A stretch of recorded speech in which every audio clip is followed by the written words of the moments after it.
Ladies and gentlemen, Season 1, Episode 7, announcement.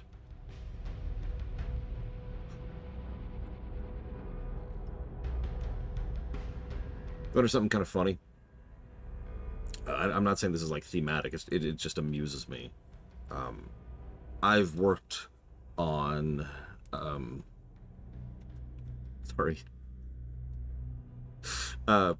standards and practices for a long time in my life. Standards are actually important when it comes to certain aspects of life and society. And so, ironically enough, I'm not even like trying to make a joke, it's just true, right? You know, you want the USB to be the USB and all that, even though actually there's like 7 types of USBs, but let's not get into that.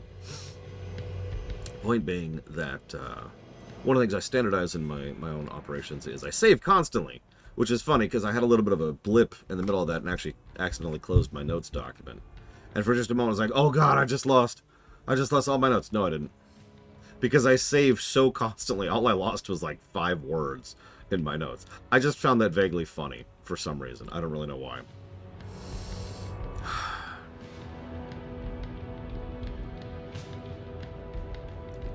An English beach, that's amusing. It tracks. Wait, hang on, it can't be in England. It's not raining. So, Syril's still sitting in his room looking out the window. You ever notice how much his room sucks? I know that sounds like a weird statement, because it just keeps coming up how much his life sucks and is also so much better than anyone else's lives. Right? Like it's perfect. It's perfect how wonderful and terrible it is, how good and bad it is at the exact same time. Like, I would probably kill myself living in that place, and yet he has a window with a view of the sun and the sky. He has space for himself. He's got his own bed. He's got his own stormtroopers. It's just, I'd kill myself. I'd freaking kill myself living in that place. It's so terrible because it's not really like indicative.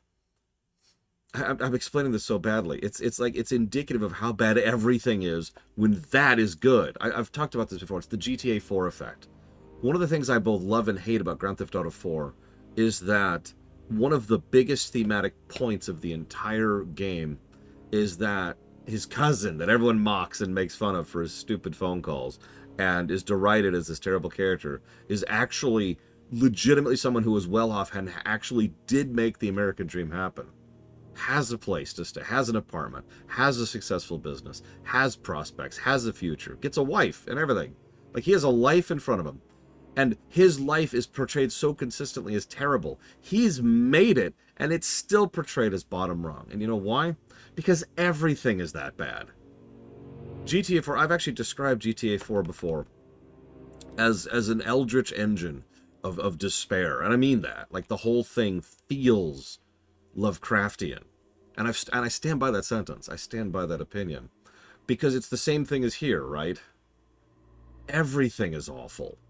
Everyone is shoved down the rung more.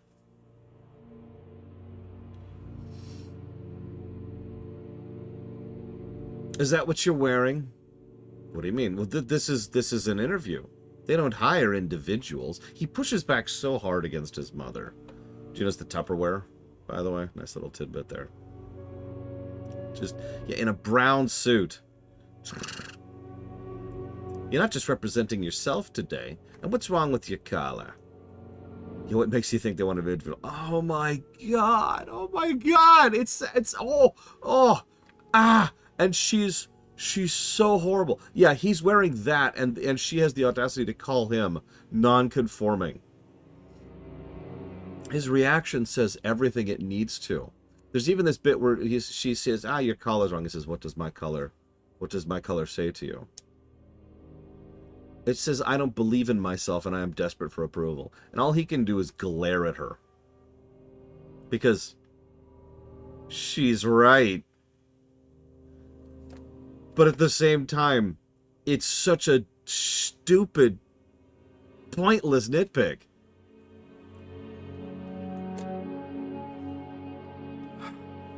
And there's this wonderful little bit. You could see her mindset on the Galactic Empire in one sentence. As Syril is looking at the ad or the newscast about what happened on the attack at the Aldani garrison. Her reaction is, oh yeah, they attacked a garrison. They'll regret it. And that says all it needs to about her perspective here. Then it cuts to Yularen.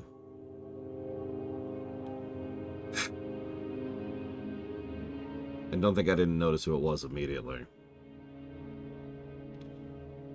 The only question to answer is how tight we close our fist. This is why we recruit so carefully. This is why we plan while we are at peace. Tribute tax.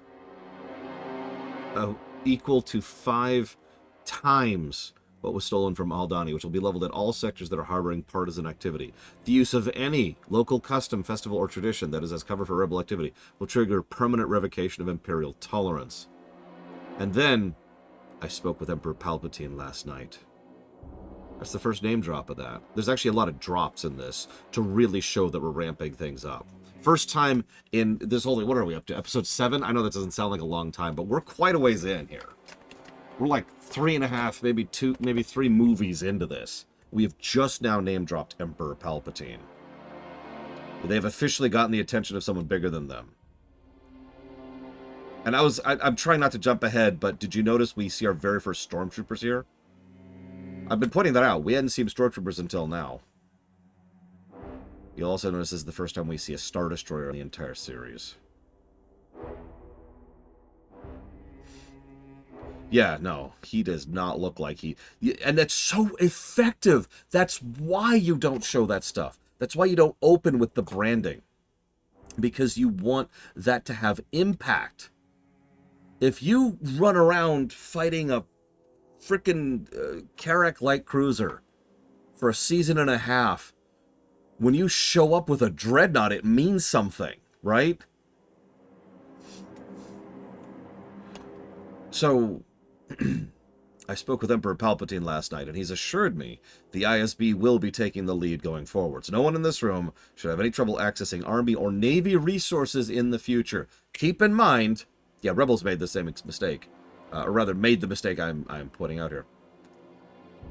Keep in mind that ISB, even in the AU, is an arm of Comp Nor. Comp Nor is functionally Hitler Youth. It is a way by which Palpatine is personally controlling the bureaucracy of the Galactic Empire.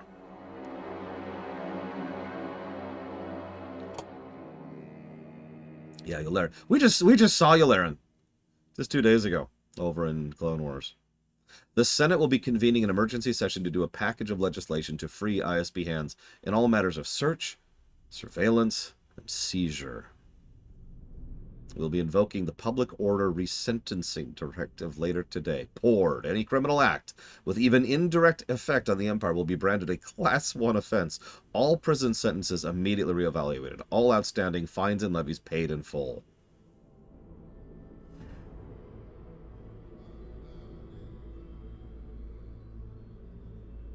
This is crazy. This is actually crazy.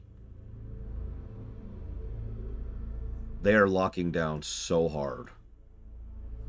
Which is exactly what Luthen wanted, isn't it? I mean, I'm sorry. Now we know that, but the point at which we're talking about, he hasn't revealed that yet, because there's that scene that's coming up. In fact, it's actually literally the next scene here.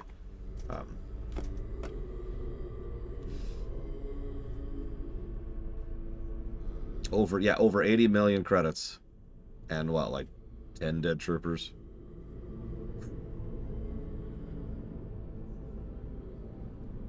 I have to point out something. The way this is all laid out means it was planned. By the Empire, I mean. And you know it was. You know that they had plans for when they could escalate. And they had plans for what to escalate to. This was ready to go. They knew exactly where they were going and exactly how they were going to escalate it. This was, yeah, exactly who they were just waiting for the excuse. They were just waiting for the cause to crack down again and again and again. This is something they have been itching for. It's taken 12? No, 14 years, give or take. And yeah, this is before Lothal, although That's going to be an interesting discussion. Really quick. Thank you, Random. As always. Jot that down. Yeah, I'm a little surprised they didn't stage anything either, but honestly, maybe they just felt like they didn't need to. Who knows? Another 3. Xenoblade 3. In stars and time. So.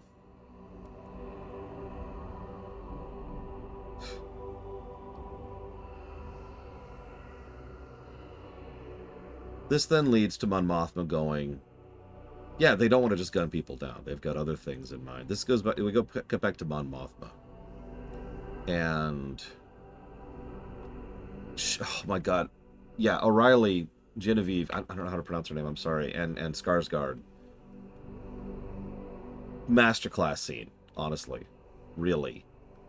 Really, really, really good scene. Luthen cannot stop listening to the comms for news. And he's told Mon Mothma, and his response is without warning, and her response is, wipe that smile off your face. Yeah. And of course, a senator attending a rich person's shop on the way to an emergency meeting is actually pretty in character, so nobody's going to question that. My next note literally just says, oh my god, I love Skarsgård. Let me explain. He does something brilliant. Or, to be slightly more accurate, Luthen does something brilliant. So, in terms of his tone, in terms of his body language, he's having one conversation. The words actually coming out of his mouth are another conversation entirely. It's actually a technique I've used in real life when I needed to hide something, when I was trying to talk to someone about something.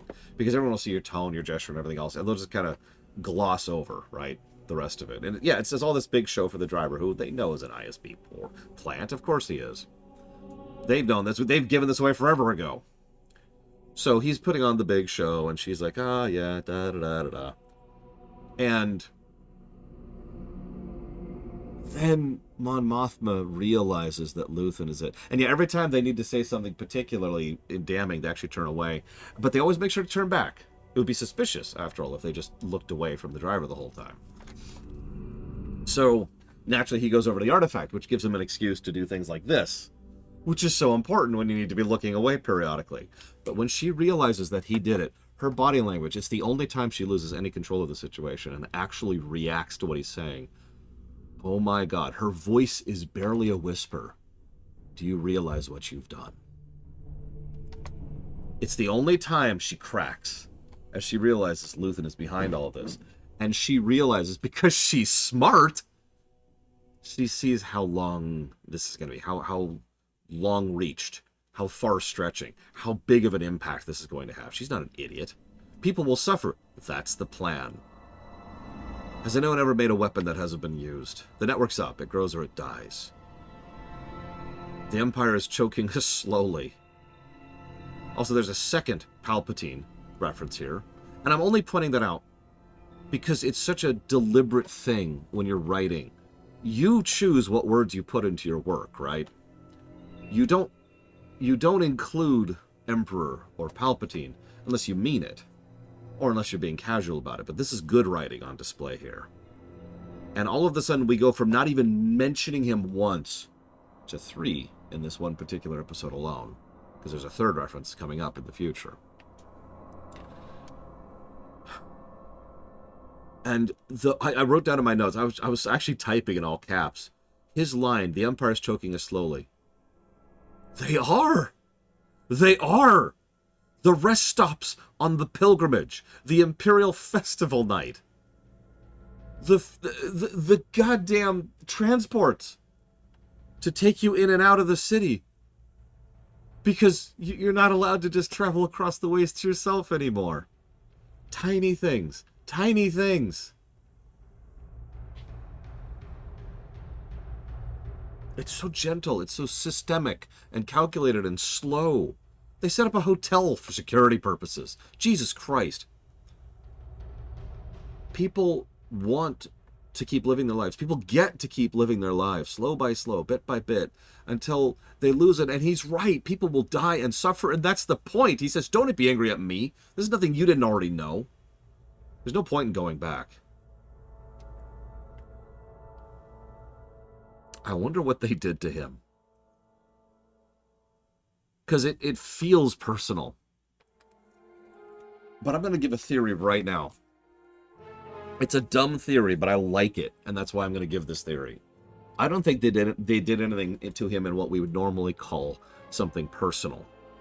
You know, there's no sister, there's no brother, there's no wife, there's no son. I think he was a history geek, born into a rich family, which happened to have a lucrative trade in artifacts, and he became interested and studied in history. And he saw what was happening, and what he sees disgusts him personally, but not how we usually define personal. He takes this personally because of how relevant this all is to him. The past, where they've come from, who they are as a people, culture, society, civilization. He is disgusted by all this. That's my take. I don't know if I'm true or not. I do know that Nightwing is trying to interrupt my speech here.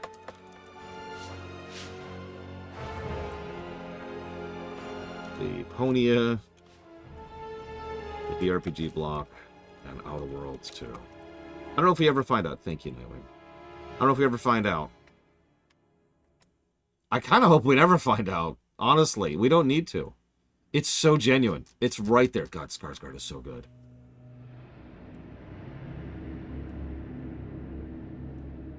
And there's this wonderful bit where they repeat the trick they did in the previous episode, where Mon Mothma is looking at him. And slowly, carefully, it takes her time. She is so thrown by this. It takes her time. But instead of just being click, after a few seconds, she puts the practice smile back into place. I hope she's worth it. Oh, we'll see. And then I have to share a picture. Because then we see Syril's new job. I bothered to take a picture just because I wanted you to understand this. I want you to see this.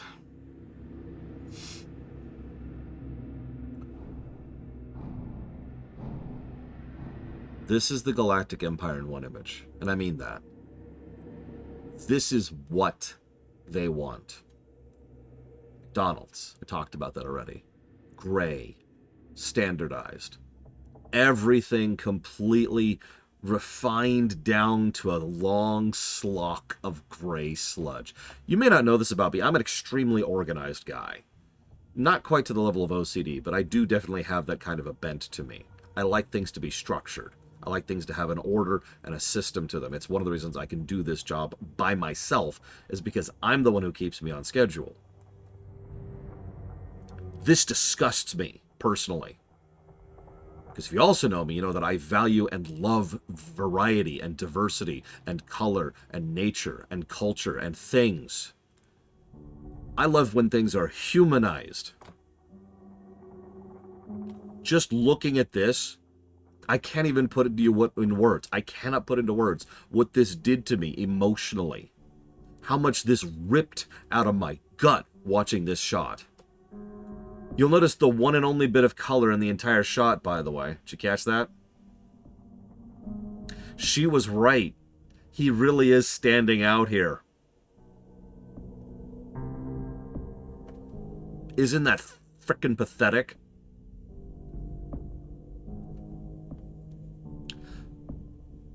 I'm going to cheat a little bit because I think it's relevant now. I took a second shot because it's from the end of the episode.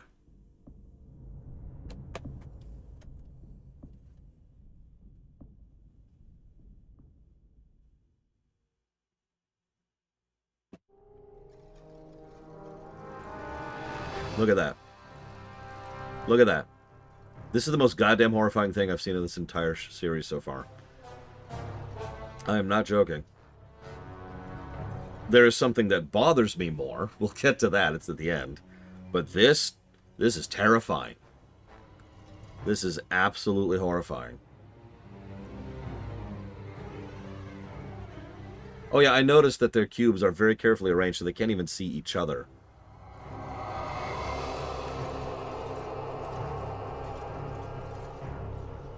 Oh, I noticed that Syril got out of the way of the mouse droid. Uh-huh. Oh my god. So, there's also this wonderful bit where Syril is so adamant. He defends himself. He defends his actions and what he did. He's talking to a hiring manager who doesn't know, probably didn't know half the things he just said, and doesn't care. He doesn't give a crap. Nobody cares. I look forward to having the opportunity to expunge my record and clear my name. Your name is cleared, buddy. Your uncle led to that. In fact, the first thing the guy does is he pulls up the thing. I've just got the book right here. He pulls up the thing. Hang on. There we go. I believe we have laws for a reason. That's nice. He is so desperate. It's just like his mother said. You were so desperate for approval. You're so desperate. And he can't even let this go. He really is pulling a Javert, or however the hell I've heard different people pronounce it a different way. Bardem, right? Javier Bardem. No, that's wrong. That's a different person. Javert is his name. Javert. I think. Like I said, I've heard it pronounced different ways. Javier Bardem's an actor. That's why I was screwing that up. Yeah, the guy probably didn't even know what Marla. And so the guy just is like, all right, let's just edit that out. There we go. And just gives him a job on the spot. Now, I don't mean to be unkind here, but given that this guy has absolutely no qualifications and know anything in any way, shape, or form whatsoever, it says a lot about his uncle's influence and about how much it doesn't matter. That he just gets the job. Just, here you go. Yeah, that's the worst part. That's the worst part. This is a step up for him from his old corpo job. It really is. This is a good job to have in this economy. You should be thankful to have this good job in this economy. And your little one-bedroom apartment. You've got a window with a view of the sky and the sun. I said this before, but this just emphasizes it even more. He's got it good for the setting. He's got it good for how bad everything is. If we look at it from like a more universal perspective, his life is horrible. I'd kill myself. On the spot. Boom. Suicide. Done. But he's got it good for most people.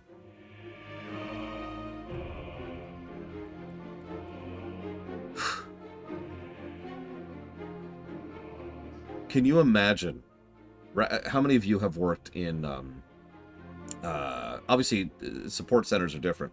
How many... Let's go down a rung from that. How many of you ever worked on a cold call place? How many of you ever had to do telemarketing? I want you to imagine from... I hope none of you have. I think Bragwin has if she's present. Okay, Ross has. Cashel has. I want you to imagine for a moment the worst job you've ever had. Now go down a rung because that's telemarketing. But for real, I want you to imagine having to have an uncle who's got influence, who your mother had to call in a favor for, to get strings pulled to get you a job at that job, to get you that crap job. Really think about that. Really process that. That's what I love so much about this kind of ground level storytelling, and Andor in particular. Don't mistake me. Having Jedis fight and throw the Force at each other is awesome. But it has so much more meaning when we understand the day-to-day, down-to-earth impact of what it means when Anakin kills Mace Windu. What it means when Obi-Wan manages to pull down Anakin. This right here, I don't think I have it up at the screen anymore. Yeah, I put it away. What was up here, this puts it into our everyday life. The viewer, the people actually consuming the fiction. This is still a more form of entertainment, and putting this kind of scale and scope to things absolutely adamants everything. It frames it, just like the whole show's been doing. Like that freaking excavator all the way back in the first or second episode. We see it in contrast, and now we understand its meaning.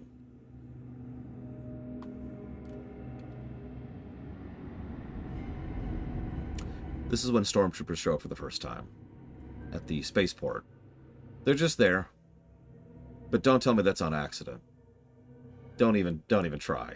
Stormtroopers, Yularen, mentions of Emperor Palpatine.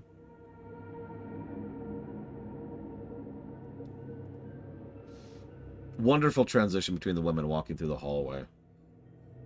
Brief side note where Yennefer lady, they actually said her name later on. I even wrote it down, but I didn't process it. One second. Yeah, but I wrote it down in a way I could remember how it's pronounced. Oh, it just says Miro. Right, they said Miro. So we're going to call her Miro for now. Supervisor Miro. Quick cut to Miro, who is using the new laws and systems as intended to bypass bureaucracy to make things happen. Fun fact, that is actually a thing. Like, one of the reasons that, I don't want to get polemic here, but one of the reasons some people tend to be in favor of a dictatorship is because those kind of emergency powers that bypass the systems in place that are there to protect everyday people can be walked around. And people can just do things because they want to. So she uses that power in order to try and advance her case. Okay. And we see Cinta wrapping things up, and she looks up, and I actually wrote in all caps, a Star Destroyer. I know, I'm sorry, I already actually commented on this, but I have to mention that Cinta looking up, and the slow shadow falling over her, and her utter horror, the absolute horror across her face as she realizes what she's looking at, that made that moment hit. And again, if they had overused the ISDs until now, that's terrible. Three snub fighters up to an ISD. That's crazy. And yeah, it's, oh god, that's so powerful. So then we get to Vel meeting with, I'm not actually 100% sure who. I think it's Skilla, the assistant to Luthen. I'm not 100% sure who that actually is. Because, to be honest, I didn't even recognize Vel at first. Clea, thank you. I'm dead sure I didn't recognize Vel until they got a nice close-up of her face. There's this wonderful tidbit. Who the hell is this Clea woman? Where Clea and Vel are talking, and Clea's just being so cold about all of it. He had doubts about Skeen, one less thing to worry about. And Vel is now tasked with killing Cassian. Yeah, that actually makes perfect sense, unfortunately. Luthen really is the Saw Gerrera of the more spy political thriller side of things, whereas Saw, well, he's down there in the trenches with a rocket launcher. Oh yeah, I noticed the marker on the ground. I really did. That's just, that's good stuff. Oh, absolutely, Huthor. I even double-checked the subtitles to see if they mentioned her name. Because sometimes I can use that to figure out who's talking. Yeah, I know, how is this woman so involved in this? There's so much history there. But trust is an interesting theme that's been going around here for a while. You remember how Cassian trusted Nemec, for example? Oh yeah, I noticed the color distinction, too.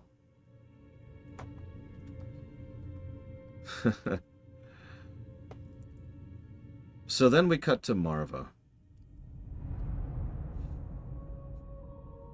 Fiona Shaw is a treasure. Maarva is sleeping with a goddamn blaster. I'm sure you caught that. Her immediate... What does she do? What does she do when her son shows up at her door? Joy. Embracing him, pulling him into a hug. Oh my god, thank God. Thank God you're here. Did you catch that? Immediately contrast that to when Syril showed up at his mother's place. Do you remember that? You cannot tell me these things are on accident. You cannot tell me this kind of direct contrast is not being done very deliberately. The gargantuan gap in between Syril's mother and Maarva is insanity.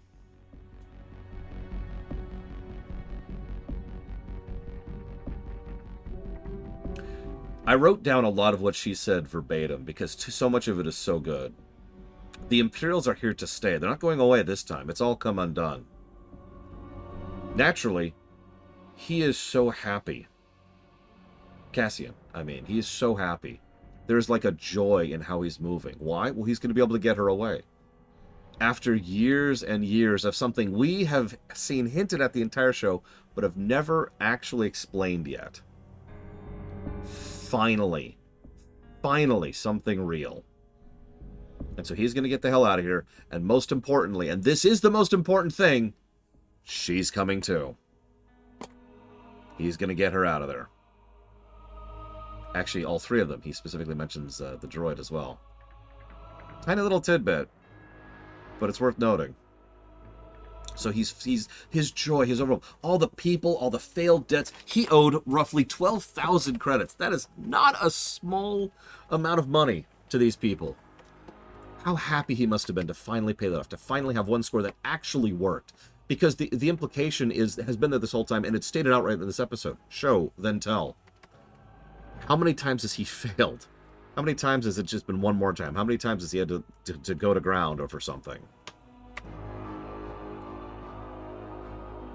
She says she needs until the morning. He's like, oh God, you're right. I'm so sorry. I'll check up on Bix in the morning. Immediate jump in between, like, the squalor of her room, which doesn't even have proper heating, to the banquet. Oh my God. And I need to switch playlists, because I need to.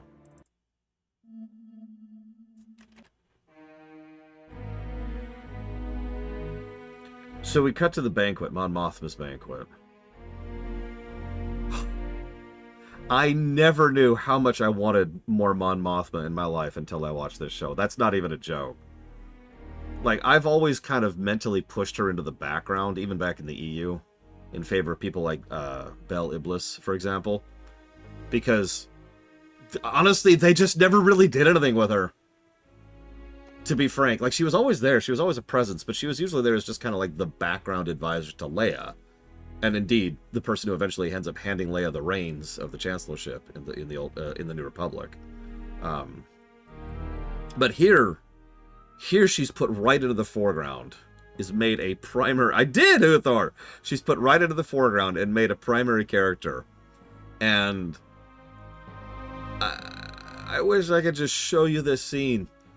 The immediate contrast between the squalor and the elite. It's insanity. And all of the people, how many... I know, I'm so stupid. I'm just sitting here watching the tailoring, the costume jobs in the background. By the way, how many of you noticed that there's a trend, a tendency for the sort of bathrobe-y look thing to be probably deliberately styled after the robes of the Jedi? Now you're probably thinking, rebellion. No, that's appropriation right there. Think about that for a second. Interesting musical cue. Like, it's just such a way to diminish the Jedi, isn't it? Really, really think about that. We could also, like, just kind of push away, but yeah, no, they're just copying. It's, oh my God, it's so good. It's so good. Yeah, it's a way to forget the Jedi. They're just the latest trend, right? They're just the latest fashion thing. Okay. And so she talks to them for just a second. For just a second, I thought she was talking to Valorum. But no, it's actually Tay Kolma. I bothered to jot his name down. Who is a banker. Oh. Okay, we already know where that's going. I hope I can trust you, she says. And he says, is this personal or political? And she says, this is political. And he is so awesome! Because he, like a real friend would, warns her away. And says, no. Don't. I'm someone more dangerous. I'm someone you don't want to interact with. This is not how he says it. He says it so much better than I can. But again, I got tired of just writing down lines verbatim. Yeah, he's from Chandrilla, just like she is. Boy, that's a deep cut. And he's just, nah, don't entangle yourself with me politically. And of course, naturally, it endears her even more. And it's funny, because as she slowly Yeah, oh yes, my politics are distasteful. And she's like, there's this really slight smile it's so tiny, but it starts to grow on her face. A real smile. And yeah, he's actually thinks she's milquetoast. Oh my God.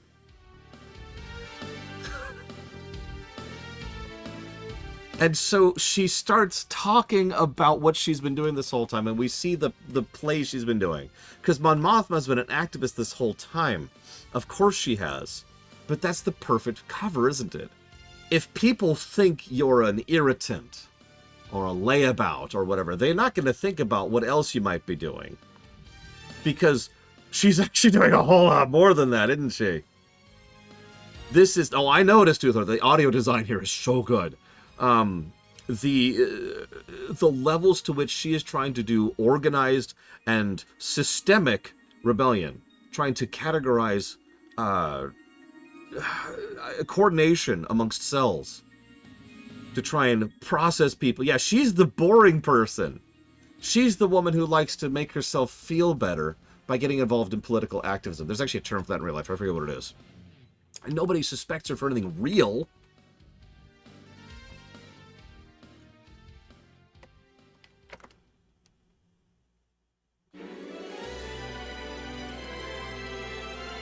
Yeah, the champagne socialist, but there is actually a term for that. I can't remember what it is off the top of my head. I was just trying to think of it.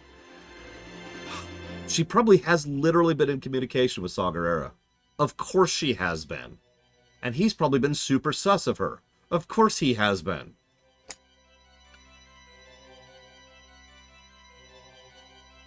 This is the third Palpatine name drop, by the way. Her face barely changes. The way she says it, it's a lie. The way she says that, actually being able to be honest with anybody about anything, it's a lie. Her face barely changes. I've learned from the best, after all. That's not what she says, but what she said is, I learned from Palpatine.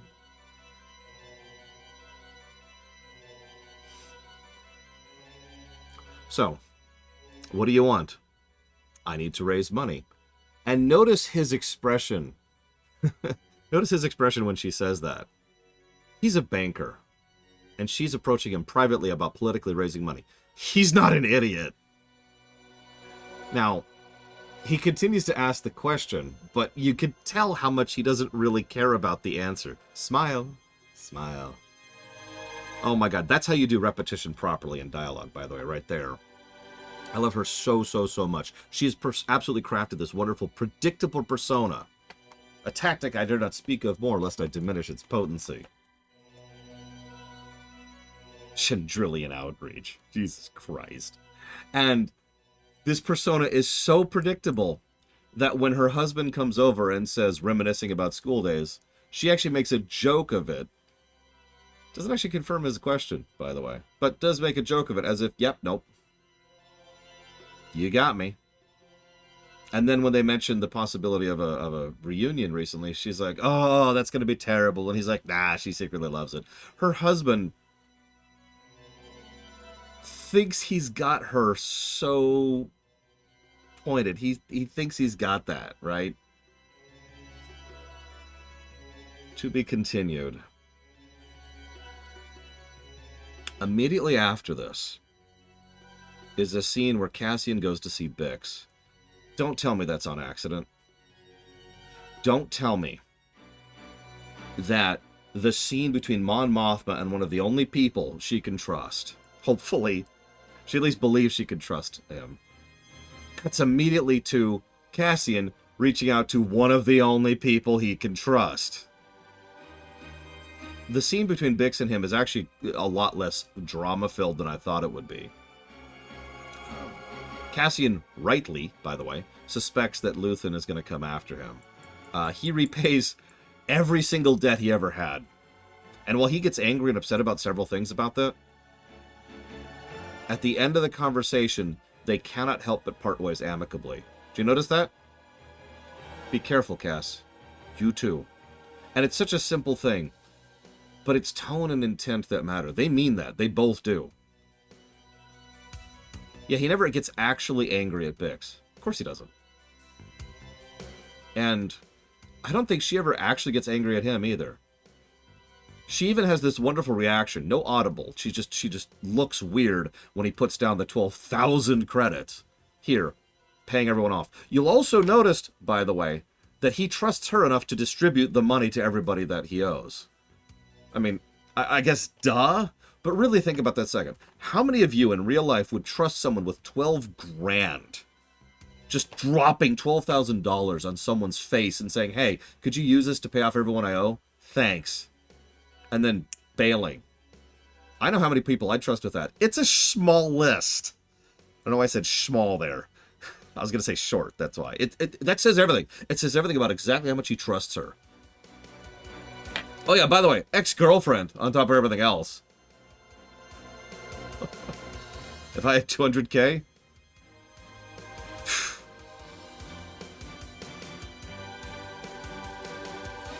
And then...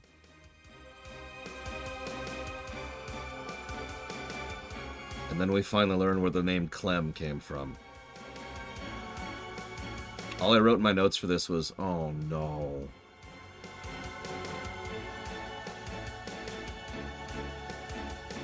And we see the clone troopers. Do you notice how robotic they are here? How terrible? Post-chip, obviously. Clem was trying to placate them. Yeah, those are clone troopers. They've got the Mark II outfits going on. So very late Clone Wars. Yeah, not stormtroopers. That's important. This is a minute ago. In fact, they gave the number. I think I wrote it down. 16 years?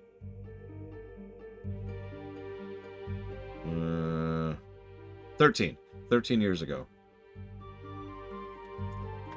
So this is actually technically right after the Clone Wars, but when they still had clone troopers.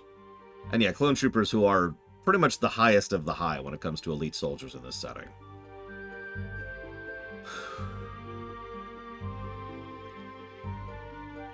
There's this wonderful bit. Oh, absolutely, Huthor. You notice there's a very brief scene in a flashback where we see young Cassian charging some of the troopers with like a stick. And that's it. That's his act of rebellion. Lost how many of his years to that? Yeah, youth center.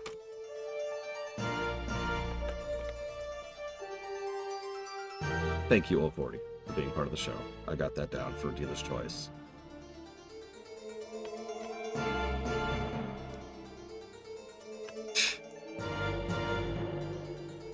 No, I caught that, Uthor. Oh yeah, there's nothing he could have done to them. He was no threat. He was no anything. It's happening everywhere, she says. And he says, well, we'll find a place they haven't ruined yet. And her response... I'm already there. That place is in my head. They can build as many barracks as they like. They'll never find me.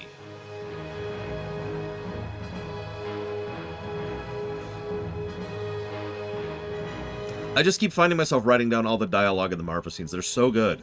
It's overdue and probably doomed, and I'm too old and I don't care anymore. For 13 years, every time I walk down the Rick's Road, I turn off before I get to the square. I take the long way around, so I don't have to think about Clem hanging there.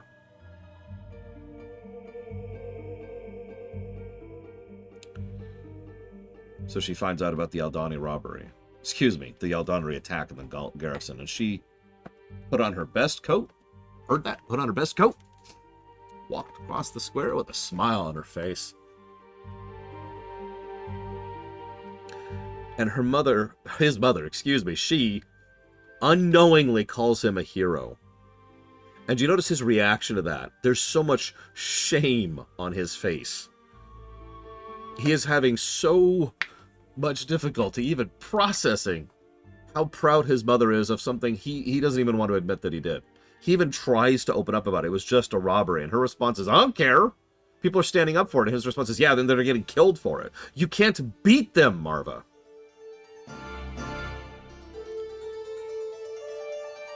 You're on a different path, Cass, and I don't judge you for that. Pause. Do you remember how judgmental Syril's mother was? Every line of dialogue that she says is demanding, controlling, and judgmental, looking down upon and casting aspirations down upon Syril. Now look at Maarva. Look at Maarva.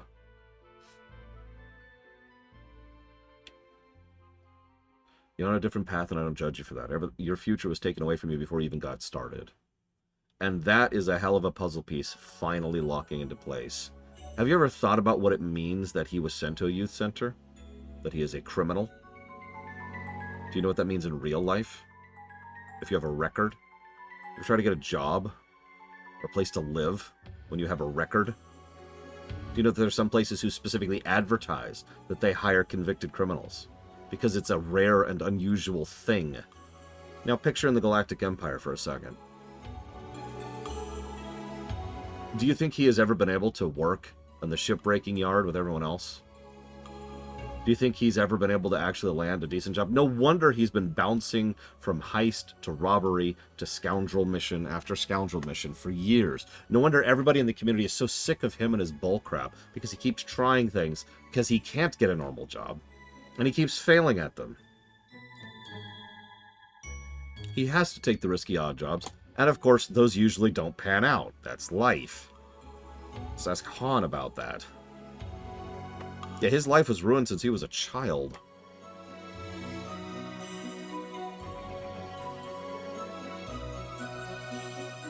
And so he flat out says, you know, I won't have peace. I'll be worried about you all the time. That's just love. There's nothing you can do about that. And there's this really horrible bit where she says that, you know, you understand. Tell me you understand. He says, no. And her response is, you will. She's right. And she also says, just let go of Kenari. Let go of your sister. There were no survivors there. But what happens next requires a different type of song, if you'll forgive me the indulgence.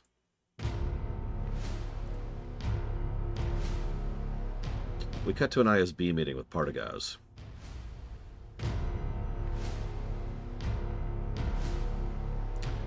Supervisor Miro. First real name drop for her, by the way. I'm pretty sure they've mentioned it once before, but this is a name drop. This is to catch your attention. Supervisor Miro. Blevin makes a nice, big, open play in front of everybody in the middle of a frickin' goddamn meeting with the director, the major, excuse me, right there. I am out of water. He makes the move from a position of strength. She deflects it in an obvious and frankly amateur way and resorts to petty name-calling. Remember that. At one point, the defense used is that Major Partagaz created those sectors, and her response, and she actually gets angry about this, and organized principles, not personal playthings. She actually argues against jurisdiction, and as I pointed out earlier, rather accurately used the Emergency Act exactly as it was intended to bypass bureaucracy, to just do things. Do you know why they call it a kangaroo court? No, excuse me. Do you know why they call it a drumhead? It's because there is no courtroom. It's a veneer on display to try and make you think that there's some kind of protocols to try and keep you safe, to try and help you. It's a goddamn lie. Do you think the rebellion cares about the lines we draw on maps? Systems die or change. Sorry, change or die. And he shows interest. I love the actor. Point in fact, if this was a more corrupt and self-serving office like was so common in the Galactic Empire, what would happen is she would be summarily executed, or worse, for going against the person who's currently in favor. But, unfortunately for everyone, Partagaz is competent, capable, and reasonable. Thesis, please. And then she turns things around, right back around to Blevin. He knows I have the file. He's trying to save his hide. He gives a straight accusation of her playing... Excuse me. Sorry, I'm getting my pronouns screwed up. She gives a straight accusation that Blevin, is trying to play at politics, and his reaction is to respond by petty name-calling. Does that sound familiar? Because it's what just happened in reverse. This is poetry. Blevin then says this woman is actually trying to flout the rules of security and go across boundaries.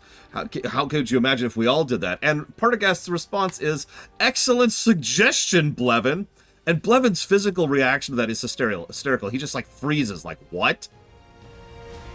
I hate how much I like this guy. I hate how much Partagaz is such a reasonable individual. He is why the Galactic Empire functions. This is Sith intelligence all over again. After the meeting, all he says is, well played. Watch your back.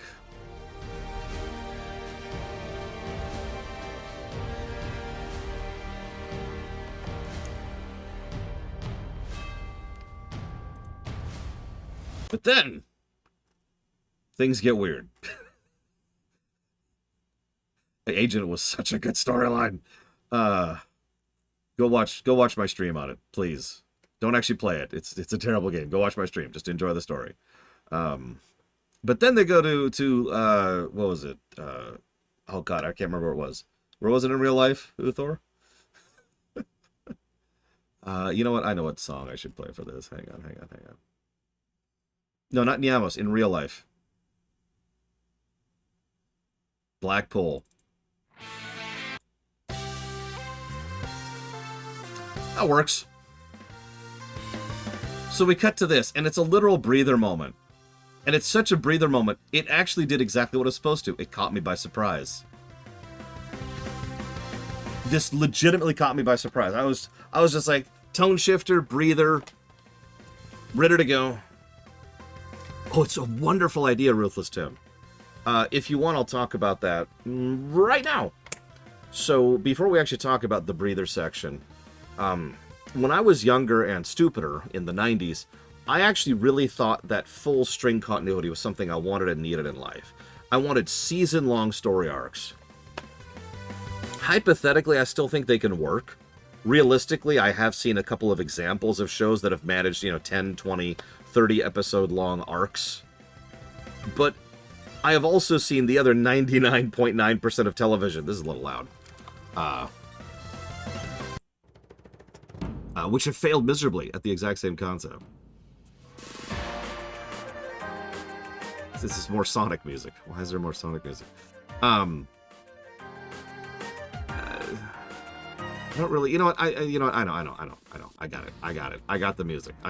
Here it is. As I've gotten older, as I've studied fiction so much more, and I've started actually making my own fiction, arcs work better. Smaller arcs is what I mean. You can do long-form storytelling even within these. This very show is doing this. There is overall arcing going on across the whole show, but most of that's more background elements, right? Character bits or setting bits. The actual plot is fairly boom, boom, boom. And yeah, the rule of three exists for a reason, especially in fiction. You establish, you develop, you pay off, right? And generally speaking, establishing, status quo, develop, okay, explore the status quo, pay off, which usually changes the status quo. Boom, boom, boom, right there, right? It's a great format. It works very well for a very good reason. And I think the fact that Arcane and Andor are so well crafted is regardless of that fact. But then when you combine the fact that they're using this proven and excellent format alongside being well-crafted shows, I think it just pops, right? That's my thoughts on that. So, breather moment. Beach. Panning shot across the beach. Hey, we're out of pivos. And we don't need to know what pivos are. We get the idea immediately. I wonder what happens to this woman, by the way. In fact, I wonder what happens to all his money. Exactly, Bionic Punk. You're getting it. I'm sorry. The first show that really proved to me exactly how this thing can work is actually Star Trek Enterprise, of all shows. Season 4. Season 4 would do 2 or 3 episode arcs, and then it would have like a little breather episode. Just a little chance to do its own little individual thing, something not really connected to anything. Maybe something to move forward things a little bit, maybe something to establish where things are going. And you have another 3 or 2 episode arc. You'd have another little moment. Sometimes you have a 3 episode arc going into a 2 episode arc, or vice versa. It's all about thinking exactly how you connect your arcs together, or don't, for that matter. So,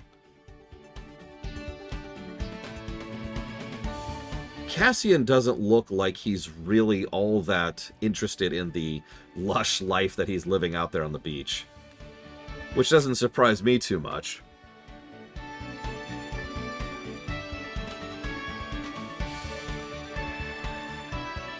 And then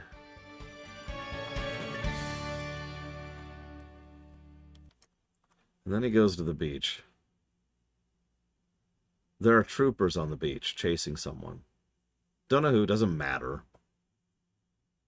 There are spy droids flying overhead. Even in this resort, the presence of Imperial oppression is unavoidable. And the camera pans across the shore trooper very briefly. And I'm not going to lie to you, this part of the show was very, very difficult to get through. This hits in a way that nothing else does. For me, personally. He was just walking on the beach, he got profiled. That's it. He did absolutely nothing wrong. He was completely innocent, but he looked like a criminal, or maybe the guy was just having a bad day, or maybe he had a quota to meet. Remember, those are a thing.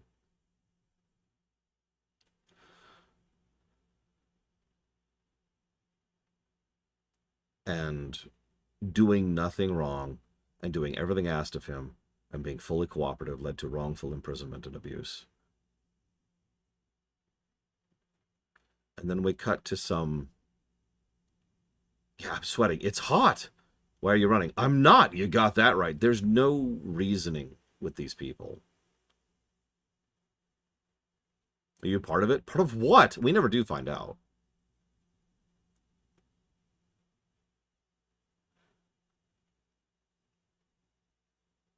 In fiction, when we see people be sentenced to crimes, yeah, this is a pig right here. When we see people be sentenced to crimes, that's the kind of thing. There's a courtroom. There's usually drama. There's usually people in attendance. For those of you not aware, in the United States court system, most courtrooms are actually closed courtrooms until sentencing, until either the judge or the jury has decided to go ahead and make their verdict known and to proclaim their opinion. At that point, the gallery opens up, opens up, and people can walk in and observe and deal with it, right? And so that's how people tend to think about sentencing. What they don't know is that there's is that really casual? Wow. What they don't know is the mass sentencing, which is actually a thing. Now, it's not quite as bad as what we see here in real life, thank God. At least not in this country, at this exact point in time. But mass sentencing is a thing. He's just there trying to figure out what the hell's going on. They're in some freaking basement. They've got a freaking fan set up, which sets the scene better than anything else, by the way. I know that sounds weird. Dim lighting, no fancy courts, no nothing, and there's just a goddamn fan trying to keep them cool in the heat of the humidity. Oh, by the way, they have this many people to be sentenced in this quick a period of time on a resort planet. Think about that for a second.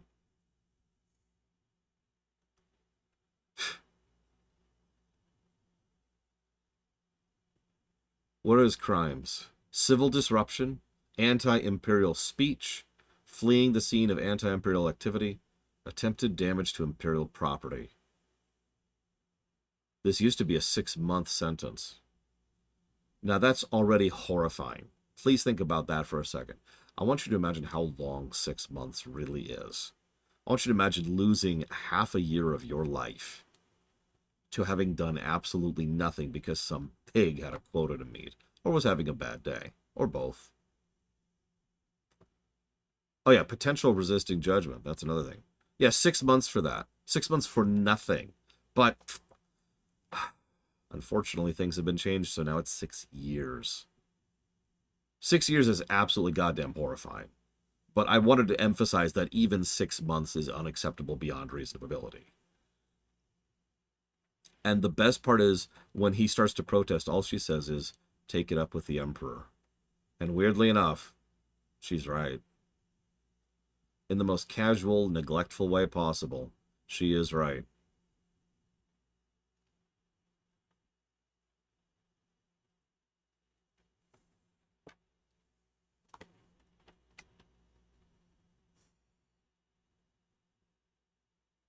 The sense of powerlessness is what makes it worse. You have done everything asked of you, and then some. And they do not care. Because they don't even know you exist, do they? She will forget about Cassian in an hour. A day at the most.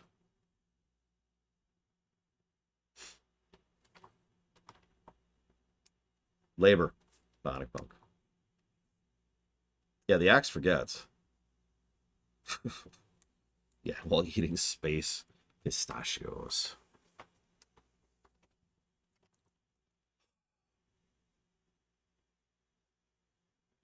And he did nothing wrong. That's I'm sorry. I'm sorry. I know I keep coming back to that. He was just going for a walk to buy some stuff from the store. Unfortunately, I imagine there are people in the world who can imagine what it's like to walk to the grocery store or to the local candy shop and be afraid that something might prevent you from ever making it there.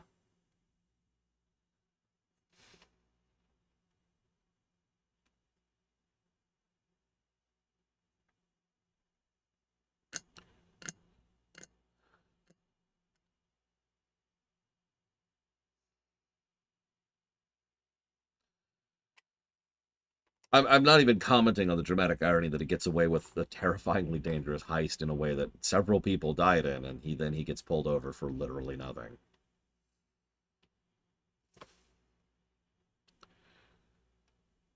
So let's rate this one, shall we? Sorry. Part of the other reason I wanted to cover this today is I have a really horrible feeling that this is the prison arc we're about to walk into. It's the only part of the show that I knew was coming, that there is a prison arc, excuse me.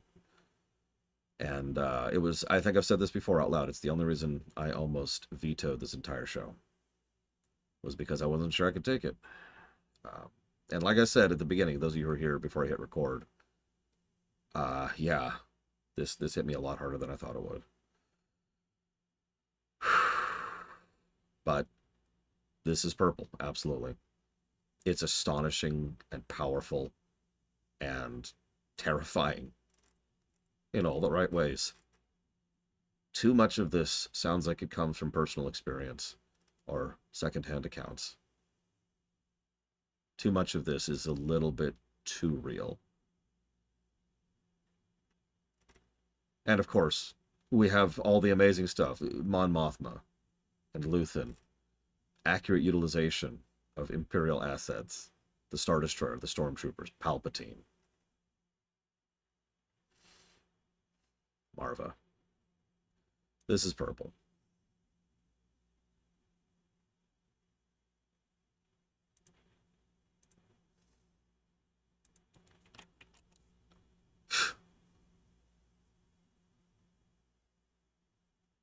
Tomorrow, we cover Season 1, Episode 8, Narkina 5. I'll see you there.